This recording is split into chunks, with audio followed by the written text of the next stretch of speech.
Sa hanay po ng mga Supermarkets Association natin, ano po sa tingin ninyo ang dapat gawin ng gobyerno para kahit papano hindi mabigla yung consumers natin sa magiging pagtaas ng presyo ng basic goods kung sakali mang mangyari na po yan? Okay, DTI has called for a meeting ng National Price Coordinating Council wherein our association Pag-asa is a member of, no? For next Friday, no?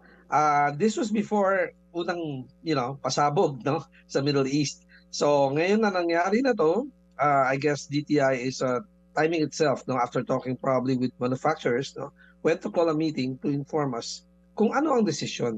Dahil syempre kailangan mag-gather ng data, proper data, accurate data, to find out kung anong pwedeng magiging desisyon, no? Kung mag-price freeze ba kaagad, which is not happening. So I think for me that's good, no? Let the manufacturers, no, mag-decide sila kung gusto nila magtaas. Sige, walang bibili ng produkto nila kapag yung kalaban di nagtaas, di ba? Pero at the same time, while bidding for time, because wait and see ang attitude kung anong mangyayari nga sa kera sa Middle East, no? Yun na nga, tama yung pinag-uusapan nga, baka temporary relief by taking off VAT, no?